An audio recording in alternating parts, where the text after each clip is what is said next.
وہ اس میں چاہتے ہیں کہ میرا ووٹ اس ایڈریس پہ نہیں، میرا شناختی کارڈ کے دوسرے ایڈریس پہ ہونا چاہیے ووٹ، تو وہ ادھر فارم 15 پہ اپلائی کر دے. اگر وہ فارم 15 پہ اور اگر کسی بھی انتخابی فہرست میں درج کسی بھی انٹری پہ اس کو اعتراض ہے کہ کوئی بھی ووٹ ایسا ہے کہ جو اس میں نہیں ہونا چاہیے، تو وہ اس کے اوپر اعتراض کر سکتا ہے فارم 16 پہ.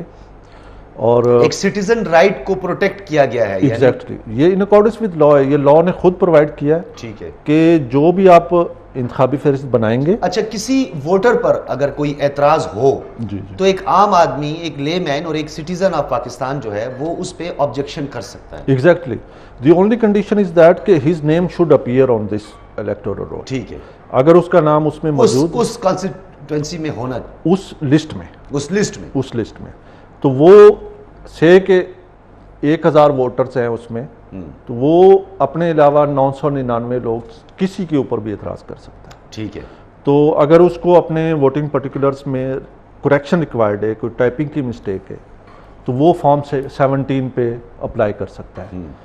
تو یہ تمام فارمز ہے، یہ بیسیکلی ہے غیر حتمی فہرست. ٹھیک ہے، اس میں غلطیاں ہو سکتی ہیں کیونکہ ہم نے ڈیٹا اپنے طور پہ ایکوائر کیا. ٹھیک ہے، اس میں ہم نے ٹیچنگ سٹاف، ایجوکیشن ڈپارٹمنٹ سے تقریباً ایکسٹینڈ کرنے کا کوئی امکان نہیں ہے، کیونکہ اس وقت جو صورتحال ہے، آپ سمجھتے ہیں کہ آپ 19 جون تک ان تمام مراحل سے آپ گزر جائیں گے؟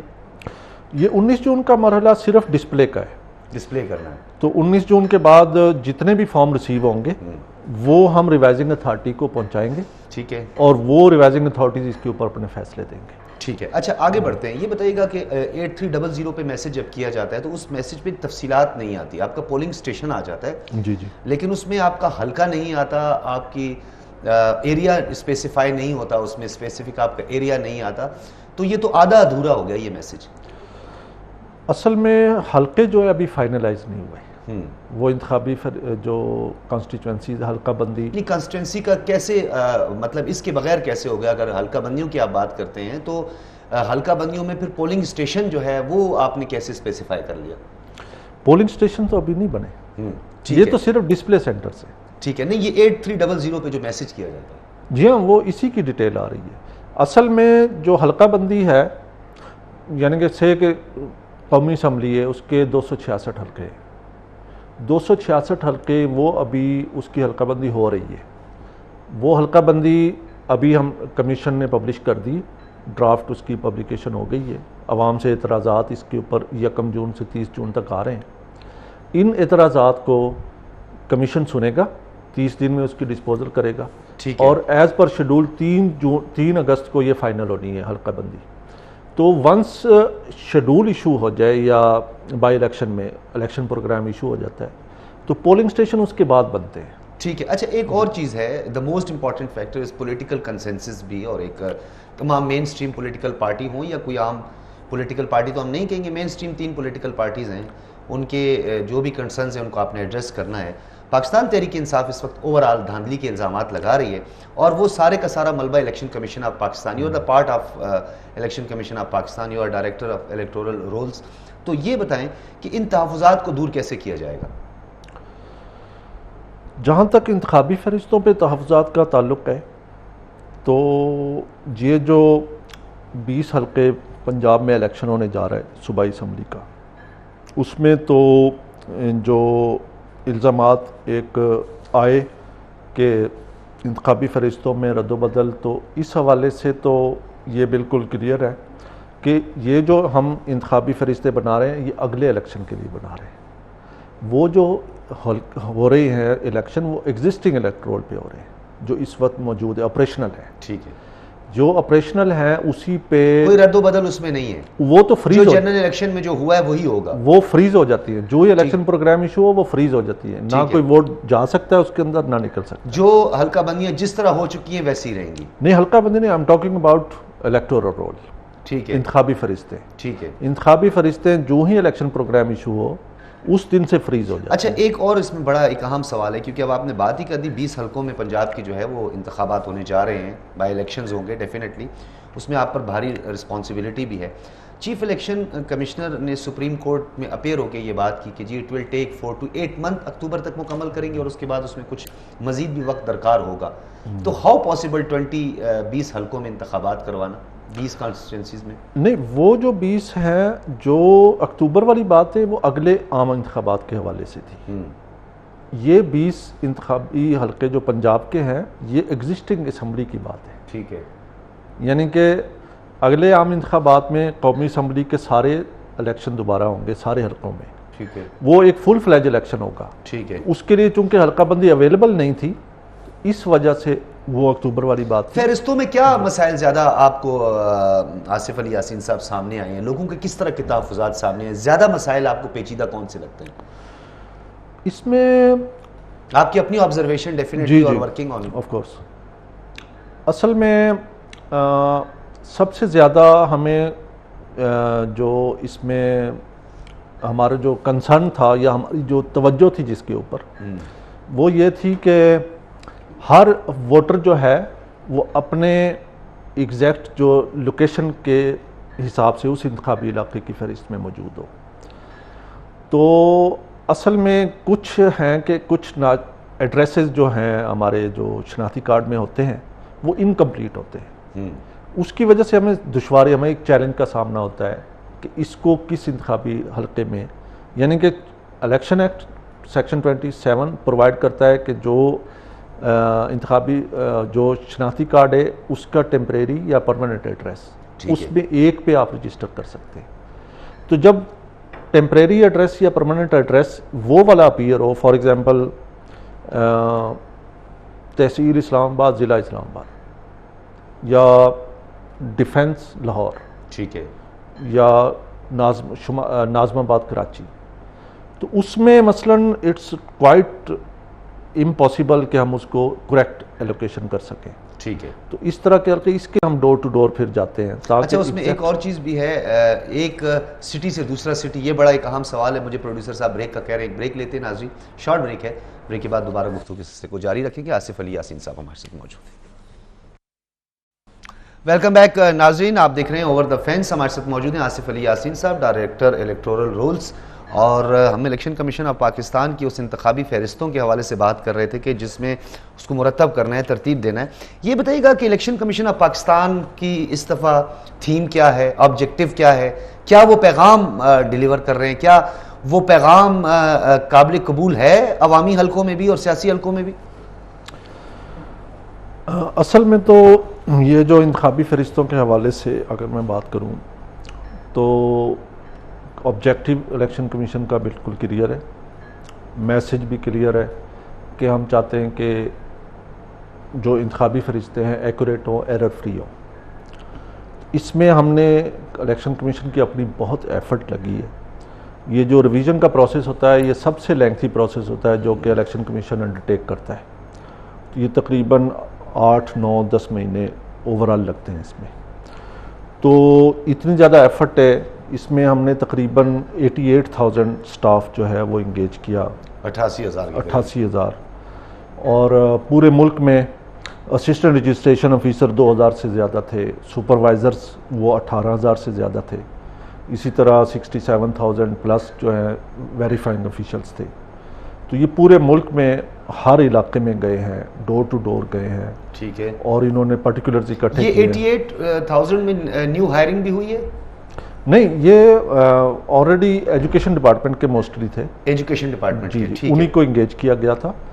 تو وہ بیسیکلی یہ جو ہمارا سیکشن 24 ہے وہ پرووائڈ کرتا ہے. اب آپ نہیں سمجھتے کہ ممبرز پورے ہونے کے بعد بھی الیکشن کمیشن کا بوجھ کافی حد تک کم ہو جائے گا بہت سارے ایشوز پہ؟ جی ایگزیکٹلی. ٹھیک ہے. اچھا، ایک اور بڑی ایک اہم بات ہے، ووٹرز کی تعداد کے حوالے سے بہت باتیں کی جاتی ہیں. جی، یہ اس کے جو پرٹیکولرز ہیں اس وقت ہماری جو انتخابی فہرست میں اس وقت جو پنجاب ہے اس میں 6 کروڑ 86 لاکھ ہے. جی. خیبر پختونخوا میں 2 کروڑ 5 لاکھ ہے. سندھ میں 2 کروڑ 53 لاکھ ہے. اور اسلام آباد میں 9,44,000 ہے. بلوچستان میں 50 لاکھ پلس ہے. جی. تو یہ اوورال 12 کروڑ سے اوپر ہے.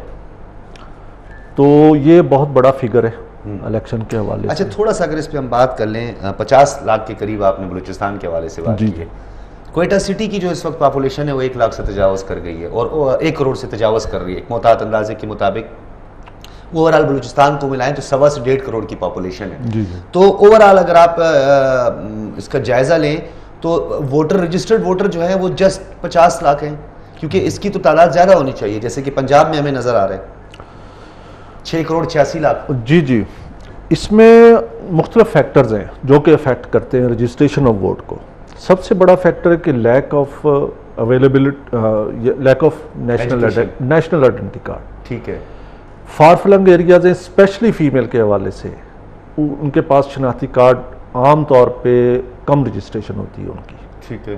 دیٹس وائی کہ ہماری جو الیکشن کمیشن جو مینٹین کرتا ہے الیکٹورل رول, اس میں جینڈر گیپ موجود ہے. سی این آئی سی کے ذریعے یہ نہیں ہوتا کہ سی این آئی سی کے ذریعے آپ کا ووٹ رجسٹرڈ ہو جائے؟ ڈیفینیٹلی ایک بندہ ایلیجیبل ہو جاتا ہے 18 سال کے بعد, وہ ووٹ کاسٹ کرتا ہے اور ہم اس کو قومی فریضہ بھی کہتے ہیں, تو اس کے لیے اس کا خود رجسٹرڈ کروانا ضروری ہے. سی این آئی سی تو کم نہیں ہوں گے نا, 50 لاکھ سی این آئی سی سے تو زیادہ ہی ہوں گے. نہیں, ایکچولی ایشو یہ ہے کہ جب تک آپ کے پاس شناختی کارڈ نہیں ہوتا آپ کے نام پہ تو you are not eligible to be registered as voter. میں بھی یہی کہہ رہا ہوں آپ کو کہ یعنی 50 لاکھ کی تو صرف سی این آئی سی نہیں ہوگا نا, پاپولیشن کے حوالے سے اگر دیکھیں تو بہت سارے شناختی کارڈ اور بھی ہیں جن کے ووٹ رجسٹرڈ نہ ہو. یہ ویسے پاسبل نہیں ہے, کیونکہ ہمارا میکنزم الیکشن کمیشن کا جو لیگل فریم ورک ہے نا, وہ یہ پرووائڈ کرتا ہے کہ جو نیا شناختی کارڈ کے لیے اپلائی کرے گا فوری اسی وقت رجسٹریشن کے وقت وہ آپشن دے گا کہ میں نے اپنے ٹیمپریری ایڈریس پہ رجسٹر کرنا ہے یا پرماننٹ پہ. ٹھیک ہے. اور ہر مہینے فریش این آئی سیز کا ڈیٹا نادرا ہمیں پرووائڈ کرتا ہے اور ہم اس کو اکارڈنگلی رجسٹر کرتے ہیں. ٹھیک ہے. یہ ایک بڑا ہے تو بڑا ایک سادہ سا سوال ہے, لیکن ہمارے عوام الناس کا عام آدمی کو سمجھنے کے لیے بہت ضروری ہے کہ یعنی جس کا سی این آئی سی ہے وہ اس کا ووٹر لسٹ میں نام ہے. بالکل ہے. ٹھیک ہے. اچھا ایک اور چیز, سٹی ٹو سٹی کی بات کرتے ہیں. لیٹ سپوز میں بائی برتھ بلوچستان سے ہوں, کوئٹہ سے ہوں, میں دوسری سٹی میں اپنا ووٹ ڈالنا چاہتا ہوں, تو میرا جو ہے وہ موجودہ پتہ, مستقل پتہ اور موجودہ پتہ اس میں لازمی ہونا چاہیے, اسی پر ہی ہوگا. سٹی سے دوسری سٹی میں ٹرانسفر کرنے کے لیے فارم 5 کی ضرورت تو نہیں پڑے گی؟ فارم 15 کی ضرورت ہوتی ہے, مگر یہ کہ آپ کا جس سٹی میں آپ جا رہے ہیں ادھر کا ایڈریس ہونا ضروری ہے آپ کے شناختی کارڈ پہ. سی این آئی سی میں وہ کافی ہے؟ جی ہاں, وہ کافی ہے, اسی پہ ہو جائے گا جی جہاں آپ رہ رہے ہیں. جی ایگزیکٹلی.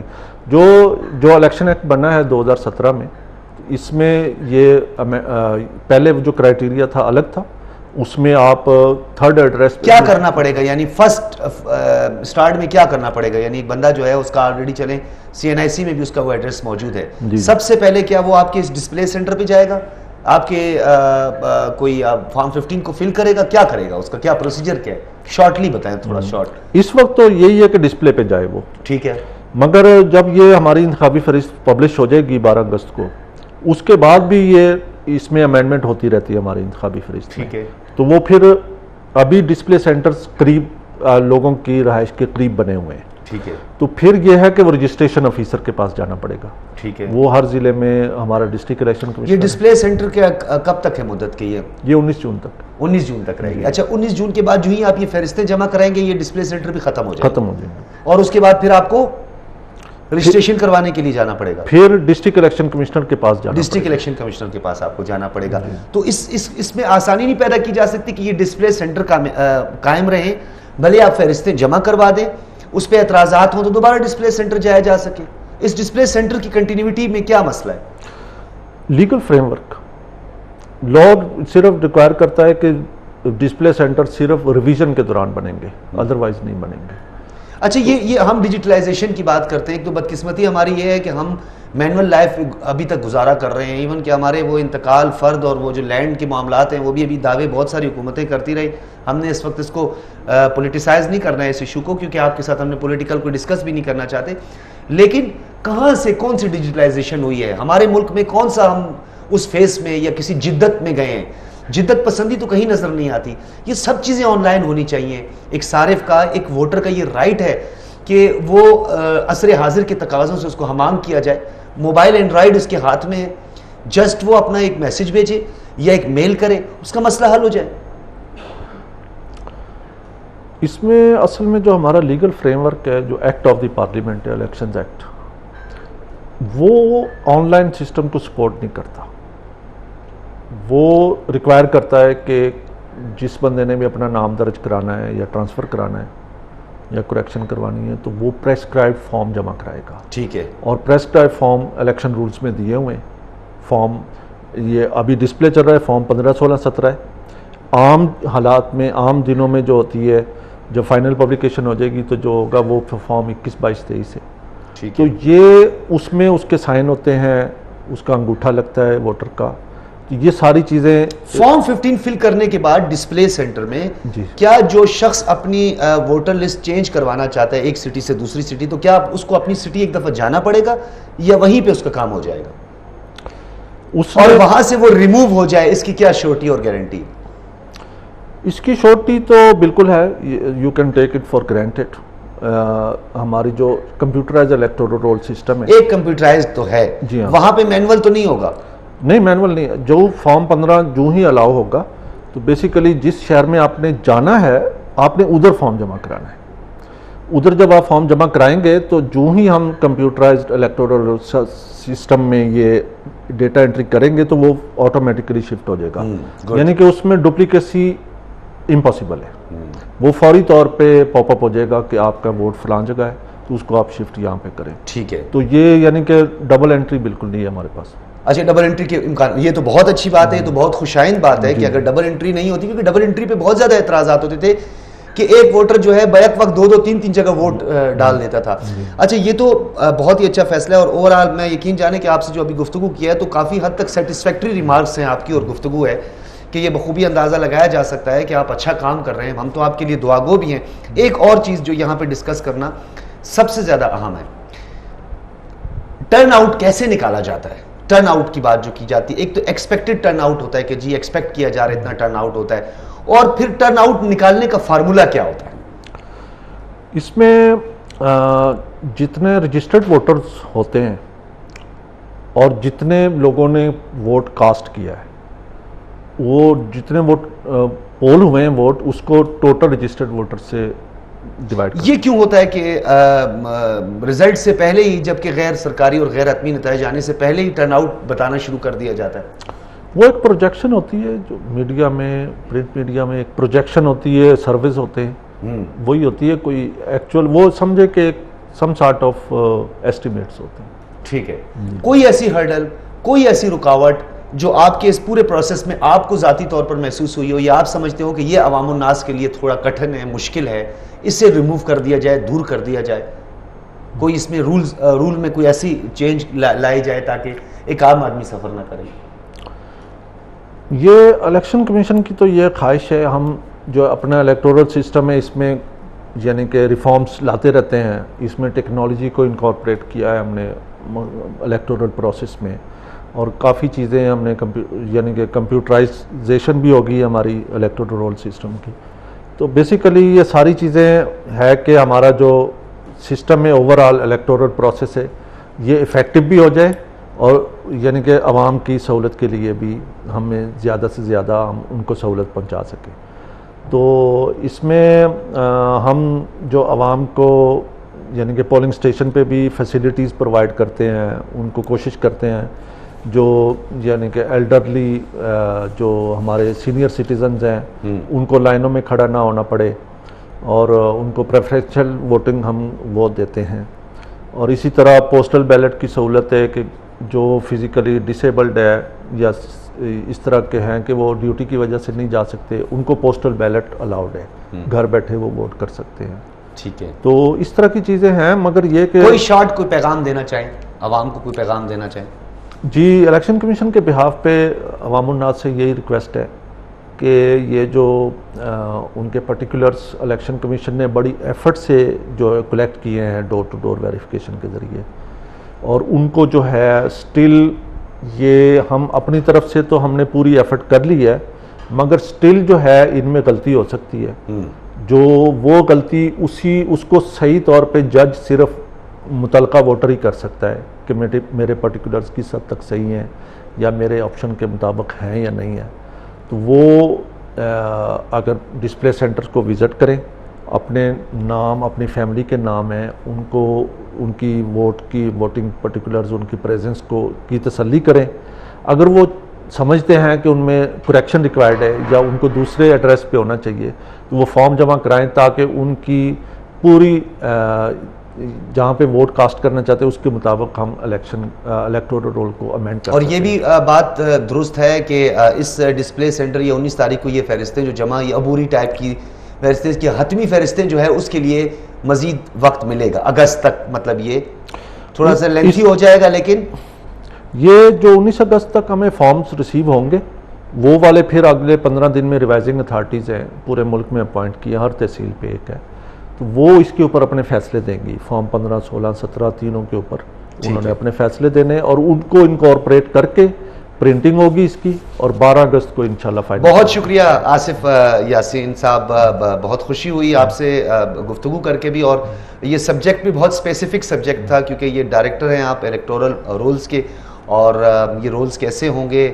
اس پہ کیا کام ہوگا. اور ناظرین ہماری بھی پوری کوشش رہی ہے کہ آصف یاسین ملک صاحب سے اس طرح کے سوالات کیے جائیں تاکہ ایک عام آدمی اسے سمجھے, اور انہوں نے بڑے بخوبی جواب دیے اور کافی حد تک اطمینان بخش ان کی گفتگو تھی. اور اس میں کچھ نقائص ہیں ڈیفینیٹلی, 100% کہیں پہ بھی نہیں ہو سکتا. عوام الناس سے بھی اپیل کی گئی ہے کہ جہاں آپ کو لگتا ہے کہ ان فہرستوں پہ آپ کو اعتراض ہے, آپ کو اپنے انتخابی حلقوں پہ اعتراض ہے, تو definitely you are the citizen of this Pakistan, آپ ایک ملک کے شہری ہیں, آپ جائیں رجوع کریں, اپنی درخواست دیں اور اپنے تحفظات کا اظہار بھی ضرور کریں. ایک بریک لیتے ہیں. آصف علی یاسین صاحب کو ہم ہمارے ساتھ موجود تھے, انہوں نے گفتگو کی. ہمارا اگلا موضوع اور ملک کے اندر جو سیاسی عدم استحکام ہے, معیشت کا بحران ہے, بندہ حیران ہے, عوام پریشان ہے, اس پہ بات کریں گے ایک شارٹ بریک کے بعد. ویلکم بیک ناظرین, آپ دیکھ رہے ہیں اوور دی فینس. میرے ساتھ موجود ہیں کیوان حامد. آج آپ کی کیوان بھائی آج آپ کی ایبسنس جو ہے بہت مس کر رہے ہیں ہم. آج ہم ہمارے ساتھ اسٹوڈیو میں موجود ہوتے, اس وقت آپ نے اسکائپ پہ ہمیں جوائن کیا ہے, بہت شکریہ. ڈاکٹر نثار احمد چیمہ صاحب ہمارے ساتھ موجود ہیں, ممبر قومی اسمبلی PMLN سے آپ کا تعلق ہے. ڈاکٹر صاحب آپ کا بھی بہت بہت شکریہ. کوشش کریں گے کہ ہم رابطہ کریں. سب سے پہلے ڈاکٹر صاحب آپ سے شروع کرتے ہیں, کیوان بھائی سے بھی بات کریں گے. شارٹلی یہ بتائیے گا سر, یہ گرینڈ ڈائلاگ کرنے کی باتیں کی جا رہی ہیں, معیشت کو سر فہرست رکھ کے انتخابات کو بر وقت کروانے کے لیے گرینڈ ڈائلاگ کی بات کی جا رہی ہے, اور یہ گرینڈ ڈائلاگ کس طرح ہوگا, کس کے ساتھ ہوگا؟ کیونکہ ایک طرف گرفتار کرنے کی باتیں ہیں, دھمکیاں ہیں, بات نہیں کریں گے. رانا ثناءاللہ صاحب کہتے ہیں جی جیسی وہ بیل ختم ہو جائے گی گرفتار کر لیا جائے گا.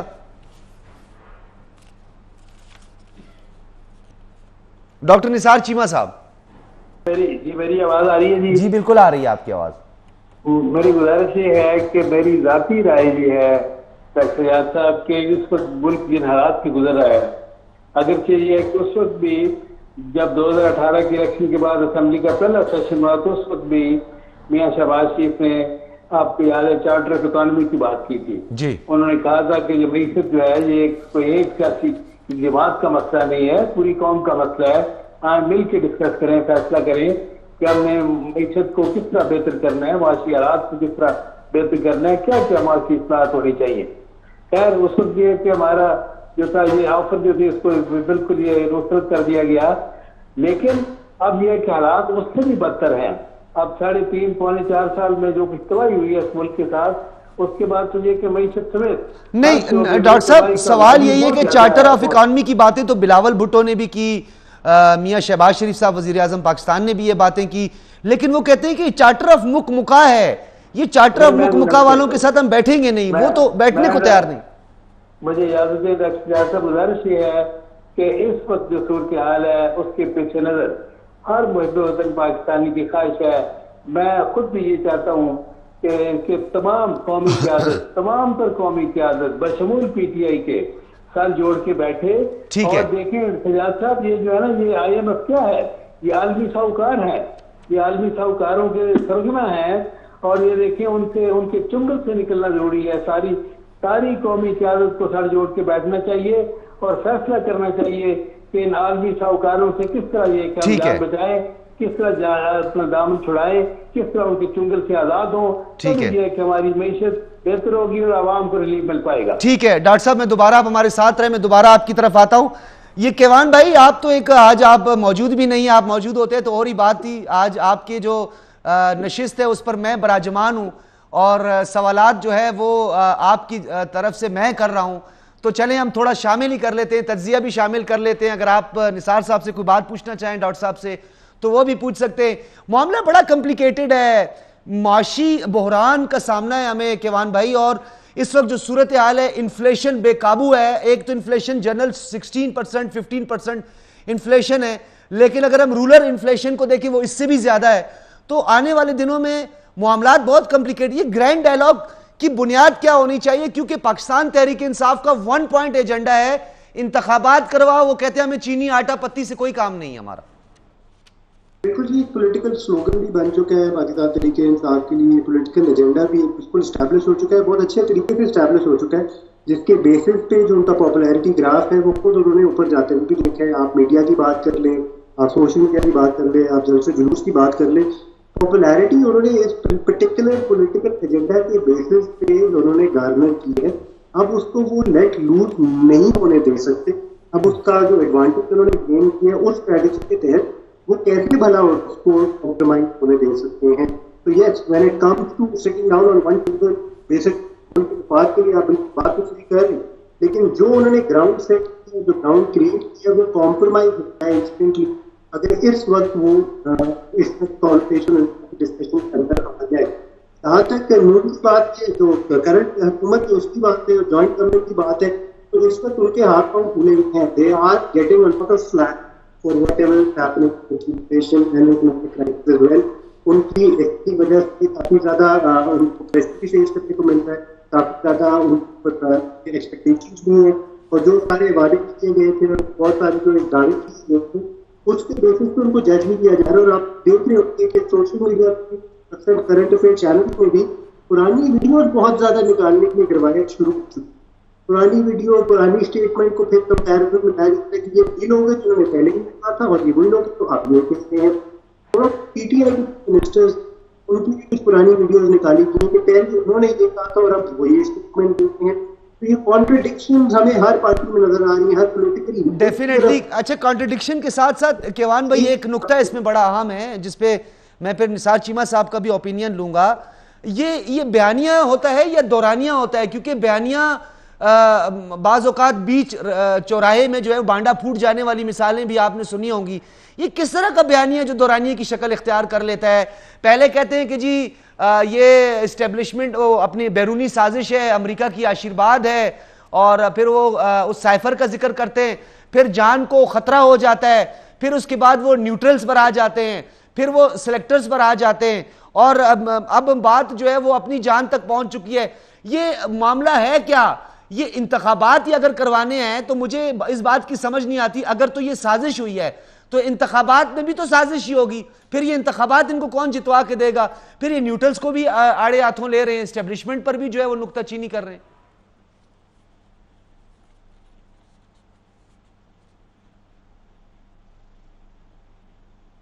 ڈاکٹر صاحب جی میری آواز آ رہی ہے؟ جی آ رہی ہے سر.